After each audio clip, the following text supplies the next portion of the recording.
여러분들도 참선해본다고 뭐 이제 며칠씩 해봤겠지만은 잘 안 될 거예요.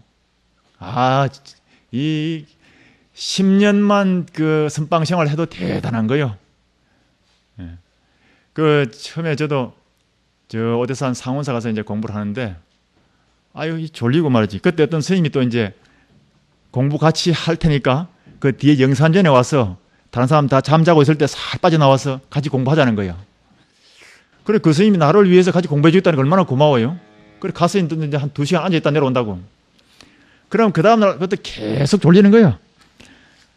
그런데 다른 사람을 보면 다 청정히 잘 앉아 있는 것 같아요. 그 한참 졸리니까 이제 이거 안 되겠다. 그 저 물가에서 세수를 하고는 아주 참 마음적으로 참 어떻게 할 수 있는가 고민을 하고 말이지. 사실 그 눈물이 돌 정도로 아주 그 참 내 뜻은 열심히 하고 싶은데 몸은 말 안 듣고 그렇게 아주 괴로워한 적이 있어요. 그때 전나무에 떡 기대서 이렇게 참 한숨을 쉬고 있을 때 보니까 그 주위에 전나무 씨앗이 떨어져 가지고 자라고 있는 묘목이 몇 개 있더라고요. 그 내 신시하고 저 전나무 묘목 신시가 똑같은 것 같아. 그런데 내가 이제 거기서 느낀 게 뭐냐. 저 떨어진 씨앗도 비바람에 꺾이지 않고 제대로 순조롭게 버티고 견딘다면은 20-30년 후에는 지금 내가 등에 기대고 있는 이 큰 전나무처럼 아름드리 전나무 되지 않겠는가 하는 그런 마음속에 이제 이렇게 생각이 들더라고요. 그래서 다시 이제 마음을 가다듬고 선방에 돌아서 또 앉고 그랬는데요. 여러분들도 정진하면서 공부가 안 되면은 마음속으로 괴로워하고 혼자 저 산에 가서 울기도 하고 부처님 전에 가서 정말 진심으로 참 열심히 정진하겠으니까 잘 인도해 주십시오. 이런 힘을 달라고 그 서원을 해야 됩니다. 각 선방에 가면은 법당 위에 여러 법당이 몇 군데 있지 않습니까? 그러면 하루에 최소한 각 법당마다 다 예배하면서 발언을 하라고요. 그런 원리를 다질 때 여러분의 마음도 더욱더 굳건해지고 자기 중심이 잡히고 점점 정진도 수월해집니다. 첫 단추가 참 중요한데 처음부터 선방에 발을 들인 이런 기초서는 여러 스님들은 정말 처음에 발을 참 잘 들여놨습니다. 처음에 선방에서 뿌리 내리는 사람은 어떤 어려움이 있고 몸이 좀 불편하더라도 계속 선방에서 살 수 있는 그런 인연이 되는 거예요. 우리가 산에 가다 보면은 바위에 소나무가 한 송이로 딱 나가지고 있는데 그 소나무가 흙이 한 줌 없는 바위 그 위에서 정말 이렇게 발목처럼 굵은 그런 소나무로 자라는 걸 봤거든요. 그런데 거기에서 떨어진 씨앗은 거기서 정해서 자란다고요. 여러분들도 강원이나 뭐 다른 그런 코스를 밟지 않고 바로 선방에 왔으니까 이 첫 단추의 인연을 잘 맺은 겁니다. 그러니까 어려움이 있더라도 끈기 있게 잘 정진하면은 여러분들도 언젠가 참 보람을 느낄 때가 있을 것입니다. 이제 우리가 참선하는 데는 화두를 꼭 챙겨야 된다 그러지 않습니까? 그 어떤 사람들은 요즘 보면 부처님 당시에 화두가 없었다. 그래가지고 빗바산을 해야 된다. 이래가지고 남방에 가는 사람도 있어요. 물론 선방에 적응을 잘 못하니까 또 그런 또 머리를 굴리더라고요. 그런데 우리가 이걸 알아야 돼요. 인도나 중국은 문화를 창출해낸 민족입니다. 문화의 발상지입니다.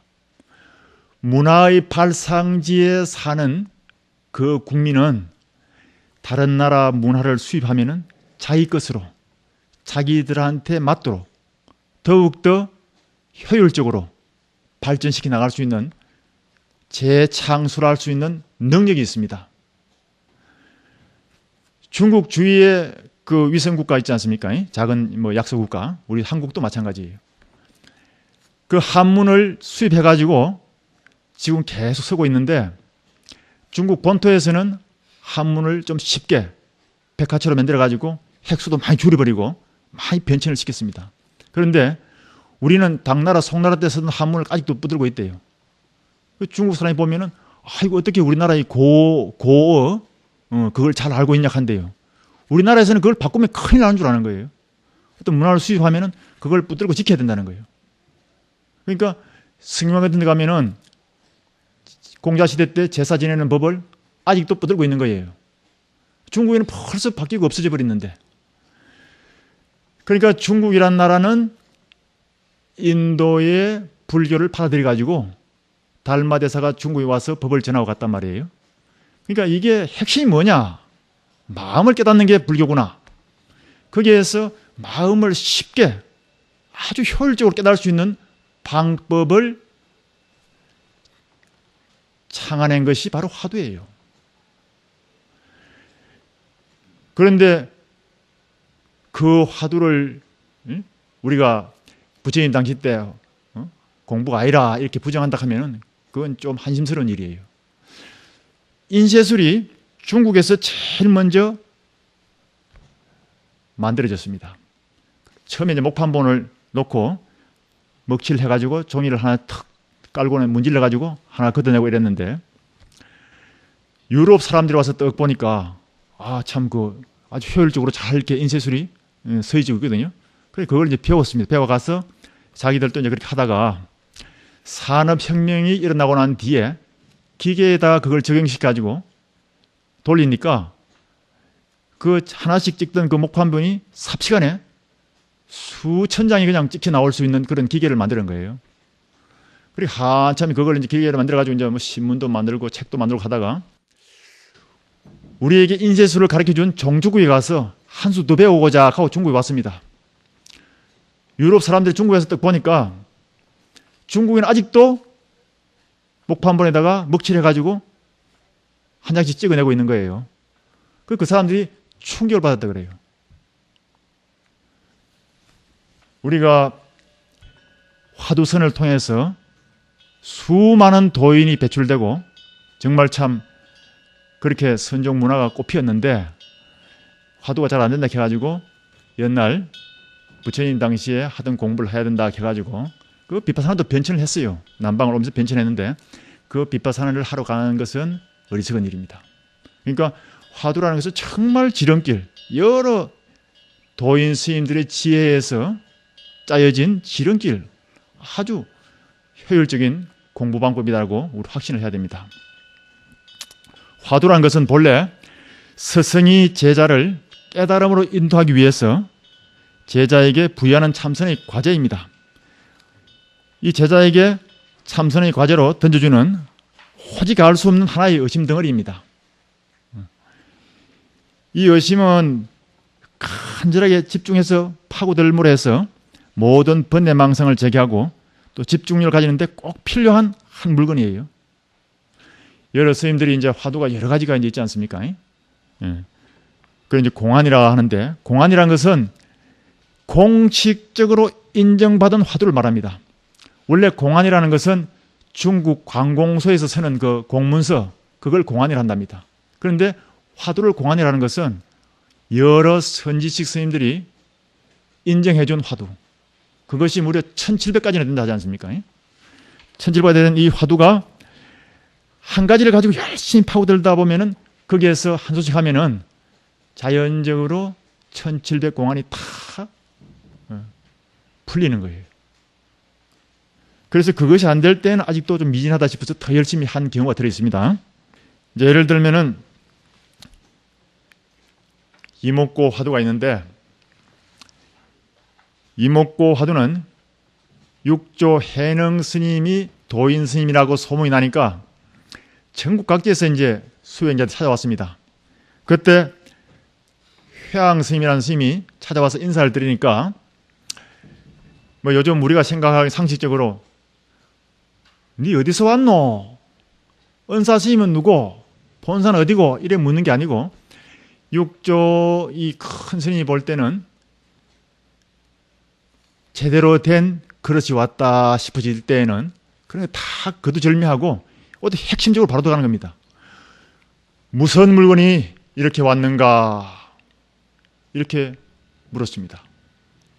그러니까 인사를 드리고 가르침을 받고자 찾아갔던 회왕이란 스님이 깜짝 놀랐죠. 아무 대답을 못했습니다.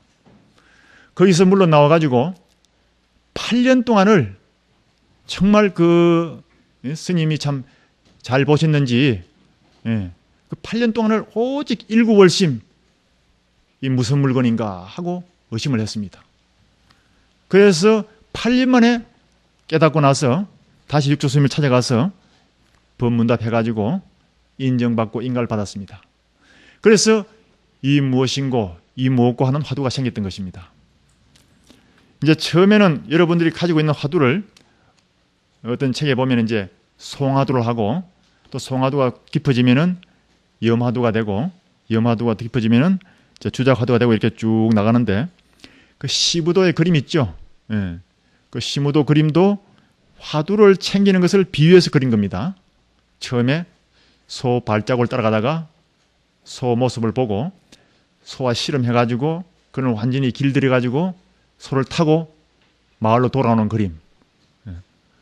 그 그림이 바로 화두를 열심히 참고해서 화두를 완전히 덕력해가지고 나중에 참 마음에 깨달음을 얻는 그런 과정을 그린 것이 시부도 그림이지 않습니까? 정진하는 도중에 여러분들도 정진을 해봐서 알겠지만은 화두와 망상 실험하다 보면은 잘 될 때도 있고 잘 안 될 때도 있습니다. 순경계, 역경계 이렇게 이름을 붙이는데 어떤 때는 막막하고 정말 뭐 망상도 없고 그렇다고 해서 혼침하는 것도 아니고 그냥 멍할 때가 있답니다. 그것은 이제 무기공에 빠지는 건데 아주 그 경계하는 그런 겁니다. 낙공외도라 해서 그런 건 아주 못 씁니다. 그럴 때 반드시 초발심 자세로 화두를 자꾸 챙겨야 됩니다. 그러면서 이제 원력을 자꾸 다지면서 신심, 의심, 분심을 다져가야 됩니다. 그러다 보면은 점점 공부가 깊어져가지고 어떤 때는 뻘밭에서 배를 끌어내는 것처럼 아주 어려울 때가 있고 또 어떤 때는 얼음판 위에 배를 밀고 가듯이 수월할 때도 그렇습니다. 그러다 보면 이제 시절이 점점 깊어져가지고 깨달음을 얻게 되는데요.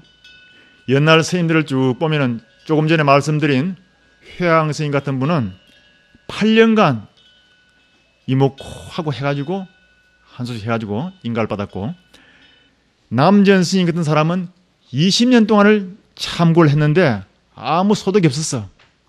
그러니까 이 남전 스님 같은 사람은 나는 이 근기 안 되는갑다. 그 대중 스님들 뭐 공부하는데 좀 내가 참 뒷바라지님이어서 밭에 가서 이 채소나 좀 깎아주고 원두 소유나 봐야겠다 하고는 밭에 가서 일을 했습니다. 그 자복을 떠나서 밭에 가서 일하는데 화두가 그렇게 잘 들리는 거야. 그래가지고 그 일하는 순간에 그냥 깨달음을 얻었어요. 그 20년 만에 그렇게 한 소식 했다고요. 허운수면 스님은 쭉 공부를 하다가도 참 공부가 잘 안 열리는데 56세 될 때 그 중국 보이차가 얼마나 뜨겁습니까? 차를 따라주는 걸 찻잔을 받으면서 남하고 얘기하다가 실수로 이 손등에 물을 부어버렸어. 따라주는 사람이 그 신도의 딸이라는데 아마 어디 가서 대접을 받다 그랬던 모양이죠. 한 잔 더 먹으려고 손을 내밀다가 손등에 물을 따라면 얼마나 뜨겁겠어요. 놀라면서 탁 잔을 터뜨렸는데 잔이 깨졌어요. 그 순간에 깨달음을 얻었습니다. 그런 실수는 해도 괜찮겠죠. 다각 스님들도 찻잔을 깰 때 잘 화두를 한번 챙겨보십시오. 서산대사, 우리나라 이제 서산대사 같은 분은 참 큰 도인이신데 지나가다가 그 낫닭이 우는 소리를 듣고 한 소식 했습니다. 우리 송광사의 효봉 스님 같은 분은 그 금강산에서 1년 6개월 동안 운막을 짓고 밥을 하루에 한 끼만 들라다오 해가지고 그 문문관에 들어가서 1년 6개월 후에 이제 오도하고 벽을 부수고 나왔는데 손톱도 이렇게 길고 머리도 이렇게 길었다 그래요. 저 인천에 계시는 송담 스님은 화장실에서 깨달았어요. 화장실에서 호련히 의심이 사라지는 경기를 봤답니다. 그 이제 아까 제가 얘기했듯이 신심이 있고 의심이 있고 분심이 있는데 은사되는 스님이 10년을 송담 스님 뒷바라지를 했습니다. 묵언을 시키면서 했는데 10년 후에 불러가지고 공부를 한번 내놔봐라 그랬어요. 갑자기 그렇게 얘기를 하니까 좀 당혹했겠죠. 그래 아무 말씀을 하지 않고 앉아 계시니까 이제 그 스승되는 분이 이제 깨달음을 얻은 분이기 때문에 지혜가 있으신 분이에요. 그 정강 스님께서 이 사람 믿음은 있는데 의심도 제대로 하는 것 같은데 분심을 한 번 더 불어넣어야겠다 싶어가지고 야 이놈아 내가 니를 지금까지 뒷바라지 했는데 네가 10년이 지나가지고 지금도 공부를 내놓을 게 없느냐 막 무안을 주고 온갖 막 정말 참 그런 그 얘기를 막 이렇게 하셨습니다. 그러니까 이 성담 스님은 참 점잖은 분 아닙니까? 예. 그런 당혹한 말을 들으니까 아주 얼굴이 아주 붉어지면서 아주 분심이 났던 모양이에요. 그런 온갖 스승에게 참 경청을 받고는 밖을 나가가지고 공양하러 오지도 않고 그 봄날에 그 눈발이 날리는 그런 그 도량을 왔다 갔다 하면서 정진을 했답니다. 뭐 점심 잡수러 오지도 않고 그러다가 이제 오후에 이제 해가 기울 무렵이 되니까 화장실에 가고 싶었던 모양이에요. 그 화장실에 가서 볼일을 보는데 그때도 이제 열심히 화두를 챙겼겠죠. 갑자기 눈앞이 확 열리면서 그냥 의심이 사라지더라는 거예요. 그 이제 볼일을 마치고 이제 스승되는 분한테 점검을 하러 오는데 그 은사 스님 말씀이 그때 보니까 아까 나갈 때는 얼굴이 시뻘개가지고 나가시는데 벌써 한낮으로 왔다 갔다 하면서 막 정말 그야말로 참 아주 집중적으로 참 정진을 하셨겠죠. 그러니까 나중에 해그름에 쓱 오는데 보니까 얼굴이 달덩이처럼 환해졌더라는 거예요.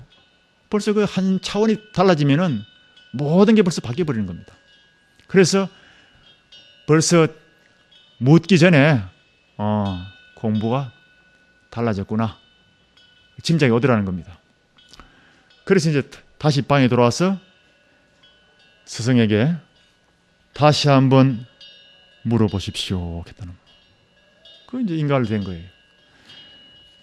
그렇게 열심히 공부한 스님들은 항상 일상생활 중에서도 화두를 놓지 않고 정진했다는 거 이걸 잘 아셔야 됩니다. 이제 제가 서산대사 오도성이 적혔죠. 그 깨달음 후에는 반드시 깨달음의 그 심정을 읊은 노래가 있는데 그 오도송이라 그럽니다. 그 서산대사하고 효봉스님하고 송담스님 그 오도송을 적어놨는데 제가 한번 읽어보겠습니다. 서산대사 오도송. 머리는 세워도 마음은 안 샌다고 옛사람 일찍이 일렀기에 내 이제 다구름 소리 듣고서 어허 대장부 능히 할 일을 마쳤도다. 다음 효봉스님 오도송입니다. 바다 밑 제비집에 사슴이 알을 품고 타는 불속 거미집에 고기가 차를 다리네. 이 집안 소식을 누이라서 알랴. 흰 구름은 서쪽으로 달은 동쪽으로. 우리가 옛날 도인 스님들의 개송을 보면은 뭔가 좀 이해가 할 것 같은 것도 있고 전혀 짐작할 수 없을 그런 그 말씀도 계세요. 위에 서산대사 오도송은 그 지나가다가 다구름 소리 듣고서 한 소식 하시구나 이런 짐작은 쉽게 할 수 있는데 그 밑에 효봉스님 오도송은 도대체 이해가 안 가죠. 바다 밑 제비집에 사슴이 알을 품고 좀 황당한 얘기잖아요. 이걸 갖다가 그 어떤 김영옥 교수가 그 한문에 실력 있는 사람인데 이걸 못 풀어가지고 나중에 끙끙대다가 대성통고를 했다는 거 아닙니까? 깨닫지 않으면은 이해할 수 없는 게 이 도인 스님들의 개손이거든요. 그러니까 이게 우리 사랑분별로서는 풀리지 않는 겁니다. 그러니까 이런 것은 이 오묘한 어떤 정신 세계에서 한 소식 하고 난 뒤에 이런 참 차원 높은 글을 남기셨구나 이렇게 얘기하지. 이걸 풀락하면은 아무리 한문 실력이 있어도 못 푸는 겁니다. 다음 송담 스님이 화장실에 다녀와가지고 그 읊은 오도송입니다. 황매 산정에 봄눈이 날리니 찬기르기 울며 북쪽 하늘을 나는구나. 무슨 일로 10년 동안 힘을 썼던가. 달 아래 섬진 큰 강이 유유히 흐르도다.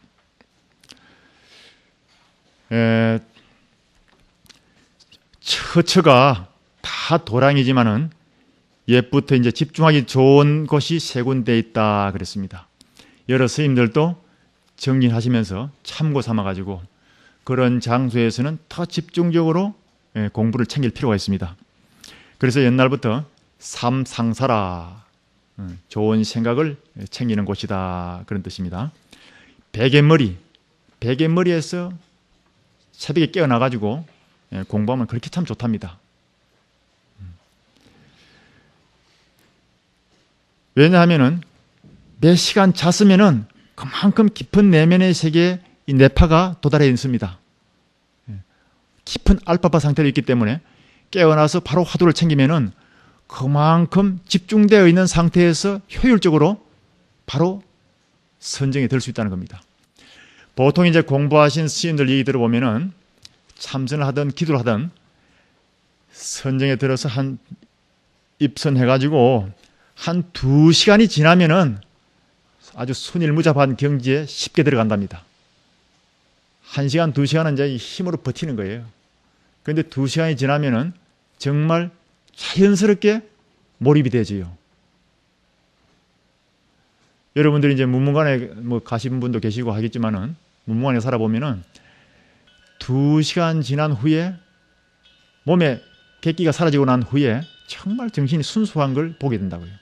아주 편안하게 공부가 이루어져요. 그러니까 우리가 몇 시간 자고 난 후에 바로 공부를 하면은 몇 시간 동안 예성과 같은 경지에서 바로 공부가 연결되는 겁니다. 그래서 옛날부터 베갯머리가 참 좋은 자리다 했습니다.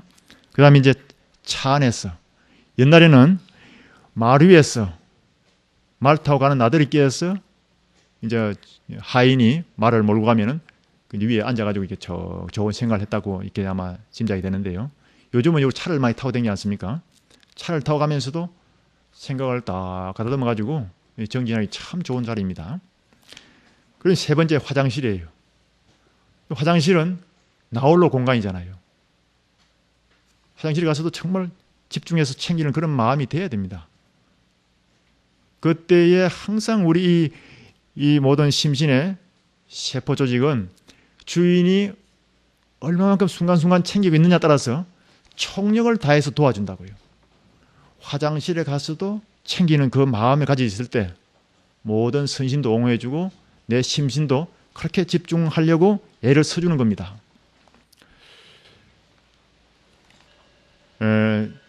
여기까지 하고요. 10분 후에 다시 하겠습니다. 10분 후에는 이제 아주 중요한 또 설명을 하겠습니다. 잠시 쉬었다 하겠습니다.